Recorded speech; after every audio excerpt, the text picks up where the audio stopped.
Hello बच्चों, IIT JEE advance 2020 में matrix का एक क्वेश्चन आया था and the question was the trace of a square matrix is defined to be the sum of its diagonal entries.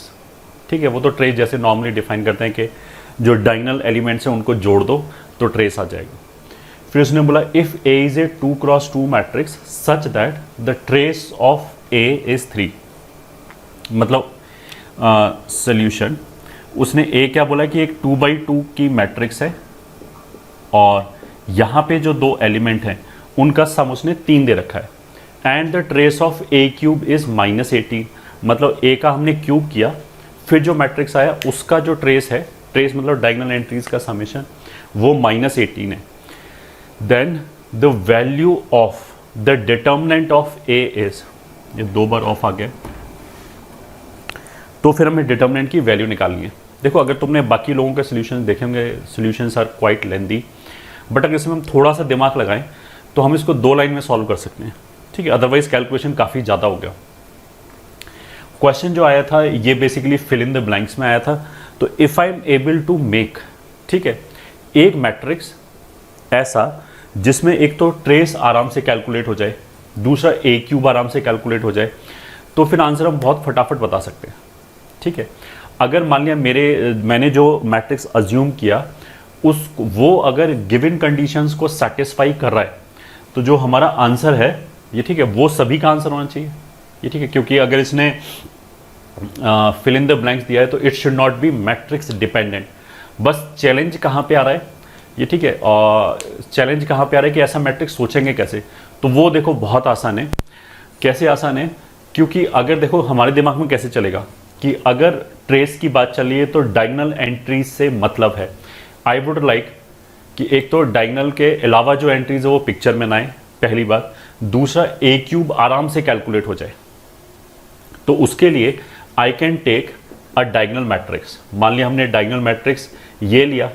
अब diagonal matrix की खूबसूरती क्या है कि इसमें मॉड ए तुरंत आ जाएगा, ए बी, ए क्यूब तुरंत आ जाएगा। ये ठीक है, अगर 2 डायगोनल मैट्रिक्स को अगर हम मल्टीप्लाई करें सेम ऑर्डर का तो उनके डायगोनल एलिमेंट्स मल्टीप्लाई हो जाते हैं। तो ए क्यूब भी तुरंत आ जाएगा, मतलब ए इंटू ए करें तो ये सिंपली इसी पे क्यूब आ जाएगा। ये ठीक है, ये सोचना कोई भारी काम नहीं है क्वेश्चन को पढ़ के कि हमें ट्रेस चाहिए, ए क्यूब चाहिए, तो दोनों काम ये आराम से कर देगा। अब हमने देखा कि जो भी इसने इंफॉर्मेशन दिया है कि ए का ट्रेस 3 है तो a प्लस बी 3 हो गया, और ए क्यूब का जो ट्रेस है वो ए क्यूब प्लस बी क्यूब -18 हो गया। यहां से मेरे को डिटर्मिनेंट ए की वैल्यू चाहिए, मतलब मेरे को ए बी चाहिए। बहुत सिंपल क्वेश्चन हो जाएगा। वैसे तो हम कैलकुलेशन करते हैं और कैलकुलेशन तुमने देखा भी होगा, इतना गंदा सा कैलकुलेशन है वो, आगे जाके 1-2 स्टेप बाद पेपर के उसमें बहुत सारे बच्चों ने गलत भी कर दिया होगा। इसको I can write down A plus B का whole cube -3ab a plus B is equals to -18। ठीक है, तो a प्लस बी की जगह 3 रख दिया तो ये आ जाएगा 27 -3ab into 3 is equals to 80। तो अगर हम 9 कैंसिल कर दें, सॉरी -80, तो ये हो जाएगा -2, ये हो जाएगा 3, ab को इधर ले जाओ तो A B is equal to कितना आ गया 5। यही हमारा आंसर है। ठीक है, एज सिंपल एज दिस।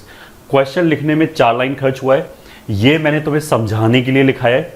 ये ठीक है, ये तो हम अपने माइंड में ही कैलकुलेट कर सकते हैं, मतलब ये तो हमें पहले से पता है, ये तो हमने मैट्रिक्स में पढ़ाते भी है कि 2 डायगोनल मैट्रिक्स को मल्टीप्लाई करो तो उनके डायगोनल एलिमेंट्स मल्टीप्लाई हो जाते हैं, और जो डायगोनल मैट्रिक्स का मॉड होता है वो सिंपली डायगोनल एलिमेंट का प्रोडक्ट होता है। और इस सोल्यूशन को लिखने में पूरा 1 लाइन नहीं लगेगा। ये ठीक है, क्वेश्चन को लिखने में 3.5 लाइन खर्च हुआ है, बट अगर हमने ये कर लिया तो 1 लाइन के अंदर सॉल्व हो जाएगा। So this I will say is a fantastic question. और जैसे अगर तुम ध्यान दोगे तो a प्लस बी और ए क्यूब प्लस बी क्यूब, ये ठीक है, यहाँ से अगर मैं a और b निकालने की कोशिश करूँ, यहाँ से अगर मैं a और b निकालने की कोशिश करूँ तो वो रियल नहीं आएगा। ठीक है, इट डज नॉट मैटर। इसीलिए क्वेश्चन में शायद यही कॉन्सेप्ट टेस्ट करने के लिए उसने दिया था, क्योंकि उसने कहीं रियल बोला ही नहीं। इसलिए यूजुअली तो हम बोलते हैं विद रियल एंट्रीज, इस तरह के क्वेश्चन देते हैं। तो this was a very good question and I hope you enjoyed the solution.